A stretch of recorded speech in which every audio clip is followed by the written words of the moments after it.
Qu'est-ce que c'est que la France-Afrique?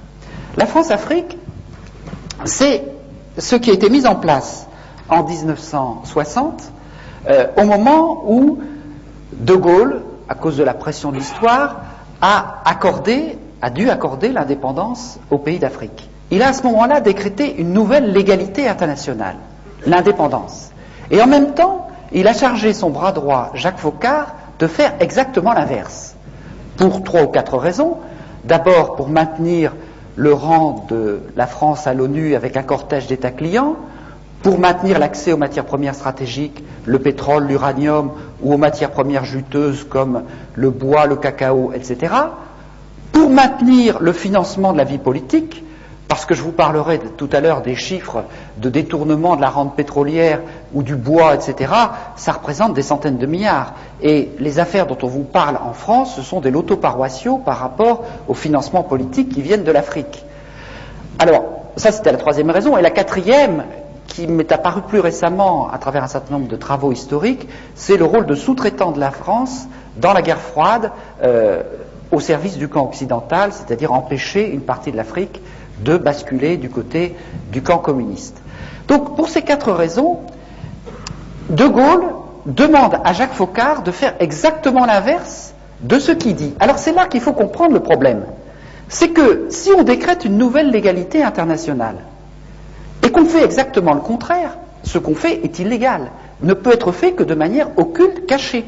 Et c'est pour ça que toutes ces relations franco-africaines sont très majoritairement cachées aux yeux du public, parce qu'elles sont inavouables, puisque la nouvelle légalité, c'est l'indépendance. Autrement dit, la France-Afrique, c'est comme un iceberg.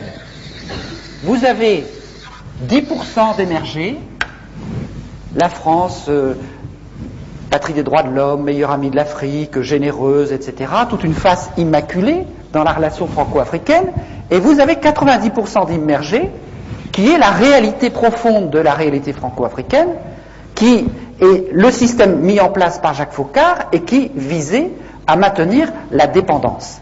Quels étaient ces moyens inavouables? Je vais très vite parce que je voudrais ensuite passer à l'actualité et puis aux enjeux actuels.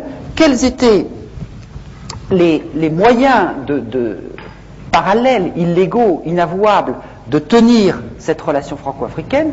Le premier, ça a été de faire un grand ménage pour choisir des chefs d'État amis de la France, souvent d'ailleurs avec la nationalité française, parfois tout simplement des agents des services français comme Omar Bongo, qui vivent souvent en France d'ailleurs, tous ces gens-là. Donc on a choisi des proconsuls à la peau noire. On les a choisis comment? D'abord par une guerre civile épouvantable au Cameroun, qui a fait entre 100 000 et 400 000 morts, une guerre digne du Vietnam qui ne figure dans aucun manuel d'histoire.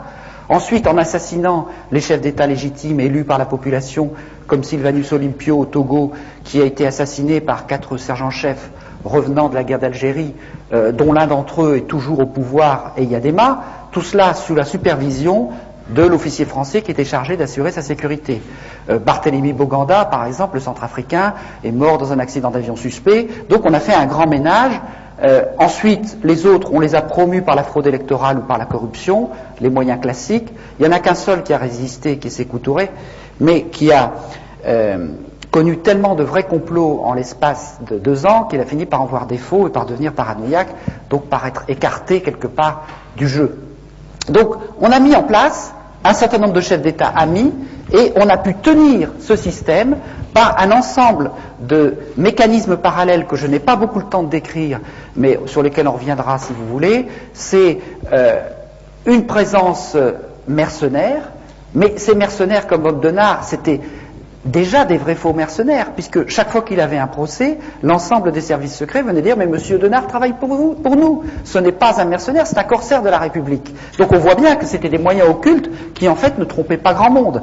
Mais il y a d'autres moyens beaucoup plus subtils, beaucoup plus forts, c'est les entreprises phonées des services secrets français, notamment Elf, dont le Floch Prigent, l'ancien PDG, nous explique simplement que Elf, c'était le faux nez des services secrets français, c'est-à-dire que les dizaines, les centaines de milliards prélevés sur le pétrole, entre le prix d'achat très, très faible et le prix de vente, et aussi avec les quantités de cargaisons non déclarées.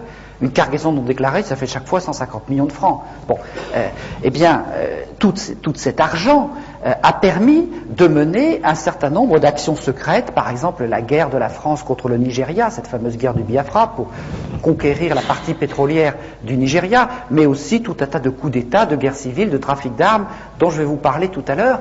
Et tout cela a été alimenté par un certain nombre de circuits financiers parallèles, par les surfacturations des gros chantiers, par un certain nombre de petites entreprises de sécurité dans l'environnement pétrolier qui faisaient payer 3 fois leurs prestations et qui étaient dirigées par des gens comme Denard. Donc la différence servait à leurs bonnes œuvres. Ou bien les missions de coopération, nous en avons eu la preuve, avaient des petites sociétés barbouzardes qui leur facturaient 3 fois le prix pour se mettre de côté la différence et puis pouvoir mener leurs actions parallèles. Donc, on a mis tout un tas de mécanismes qui permettaient de pomper le fric, si vous voulez, des pompes à fric, qui permettaient de tirer une bonne partie de la substance de la rente des ressources africaines et de l'extraire, notamment, grâce au franc CFA. On vous dit toujours le franc CFA, c'est un cadeau fait à l'Afrique. Le franc CFA, ça veut dire colonie française d'Afrique, je vous rappelle. Bon. Le franc CFA, étant donné que c'est un franc convertible, ça permettait de manière très simple que quand on faisait un don ou un prêt à l'Afrique, eh bien l'avion repartait aussi vite de Yaoundé ou de Lomé pour aller en Suisse, et là les billets neufs, grâce à la convertibilité du franc CFA, étaient transformés en devises et partagés entre le décideur français et le responsable africain. Une partie de la dette de l'Afrique qui s'explique comme ça. Bon, mais c'est vrai, ça c'est le mécanisme le plus simple, il y en a d'un peu plus compliqué, c'est toujours le même principe. La convertibilité du franc CFA a été l'instrument le plus sûr d'extraire une grande partie des ressources de l'Afrique, et quand je parle de la rente des matières premières, il faudrait rajouter la rente de l'aide publique au développement, parce que si nous en sommes arrivés là, c'est que pendant 10 ans on s'est battu pour faire en sorte que les 40 milliards d'aide publique au développement de nos impôts, que nous croyons servir pour l'aide publique au développement, aillent au moins en partie à destination. Et quand on s'est aperçu que ce n'était pas possible, on s'est dit, il y a quand même un vrai problème. Il y a 98% de ces 40 milliards qui sert à autre chose qu'à lutter contre la pauvreté. Il y en a la moitié qui est détournée, une autre moitié qui sert des objectifs de prestige ou de politique d'influence, et il y en a à peine 2% qui sert à lutter contre la faim ou les problèmes de pauvreté. Nous avons fait une statistique qui montre que quand vous comparez l'aide publique française par habitant avec la richesse d'exportation des pays, eh bien plus le pays est riche, plus il est aidé. Alors on ne va pas vous dire que c'est pour lutter contre la pauvreté. Plus il est pauvre, moins il est aidé. On voit bien à quoi ça sert et où va l'argent. Je n'ai pas le temps de développer ça, mais il faut bien voir que toute cette politique qui a été mise en place, donc à la fois de pillage par des moyens occultes, de présence barbouzarde. Alors chaque chef d'État avait à côté de lui un officier de la DGSE qui était chargé de veiller à la sécurité de ce chef d'État, ou le débarquer du jour au lendemain quand il avait cessé de plaire. Un Amani Diori au Niger, par exemple, le jour où il est venu l'idée de vendre de l'uranium à autre chose que la France, il a été débarqué immédiatement. Quand Denard a débarqué aux Comores en 1995, il y avait des officiers de la DGSE qui étaient chargés de la protection du président en place, eh bien, ils sortiraient pour laisser partir le président, parce que ce président-là, Johar, avait cessé de plaire. Donc on voit bien qu'on est dans un mécanisme du degré zéro de l'indépendance, que ce soit au niveau politique, au niveau monétaire, au niveau économique, au niveau militaire. Là non plus, j'ai pas le temps de développer, mais tous les généraux, les officiers sont formés en France, recrutés, n'ont une carrière rapide que ceux qui entrent dans les cercles d'initiés, et ces généraux deviennent assez souvent d'ailleurs chefs d'État et sont dans un copinage permanent avec les réseaux militaires de la France-Afrique. Donc on est dans un mécanisme de captation de la dépendance totale. Pour vous donner un dernier exemple qui est le plus caricatural, enfin peut-être pas, mais le plus actuel, c'est ce qui se passe au niveau des élections depuis 1990. Parce que, vous comprenez, dans la mesure où on met ici en place des chefs d'État amis et on leur dit « enrichissez-vous, confondez l'argent public et l'argent privé, donnez l'exemple de la corruption ». Dans la mesure où on dit ça à ces gens-là, on comprend bien que le développement, il n'a pas été très loin. Si vous passez du service public qui restait un tout petit peu au moment des indépendances au self-service public généralisé, si vous avez cette corruption qui monte, en plus la baisse du cours des matières premières, et puis ensuite, je vous expliquerai le scandale de la dette, vous voyez bien que ces dirigeants, quand est arrivée en 1990 une incroyable poussée démocratique en Afrique, ils ne pouvaient pas dire au peuple « élisez-moi parce que je vais faire le bien et le développement du peuple ». Et à ce moment-là, ils se sont mis, et j'en dirai quelques mots, à utiliser l'arme ultime du politique, qui est l'arme du bouc émissaire, l'arme de la manipulation de l'ethnisme, en disant si vous votez pas pour moi, ce sera l'ethnie détestée qui va venir prendre la place à ma place, et c'est ce qui s'est passé exactement au Rwanda, ce qui a failli se passer en Côte d'Ivoire, et qui menace un certain nombre de pays d'Afrique. Mais pour assurer en même temps la continuation de ces régimes usés, mis en place par la France-Afrique, on a trouvé une formule extraordinaire de coopération en iceberg. Mitterrand a déclaré en 1990 « Vive la démocratie en Afrique », je résume, on va vous aider, on va vous fournir des urnes transparentes, des bulletins, pour que le peuple puisse élire ses dirigeants. Alors les gens se sont mobilisés de manière incroyable autour des urnes pour empêcher qu'on les bourre jour et nuit. Ils ont voté à 70-80% pour chasser le dictateur. Et puis en même temps qu'on faisait cette coopération à ce niveau-là, on envoyait dans la capitale, auprès des ordinateurs chargés de centraliser les résultats, des coopérants très spéciaux issus des réseaux Pasqua ou de la mairie de Paris, où en fraude électorale on est relativement adroit, et avec des logiciels un peu spéciaux, on faisait en sorte que les 80% de votes contre le tyran se transforment en 80% de votes pour le tyran, ou en 52% s'il était modeste.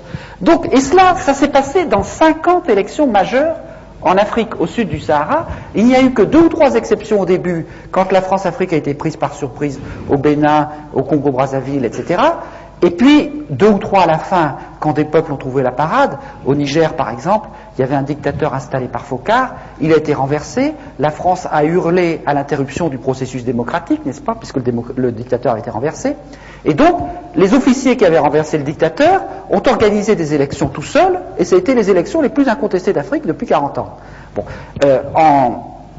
au Sénégal, où il y avait un régime ultra corrompu, ils ont trouvé la parade en jumelant les téléphones portables et les radios locales, ce qui fait qu'ils ont annoncé en direct les résultats, court-circuitant les manœuvres qui se passaient à ce niveau-là avec les réseaux france-africains. C'est d'ailleurs pour ça qu'on a retardé l'apparition des portables au Tchad.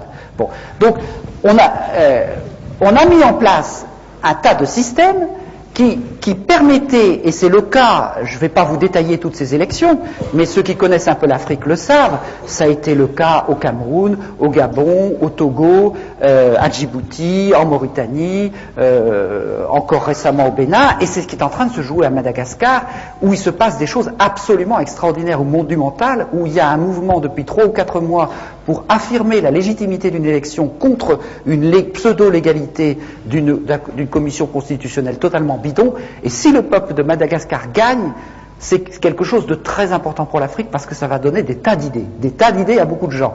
Donc je vous invite vraiment à soutenir le combat du peuple malgache parce que c'est un combat absolument décisif pour l'Afrique.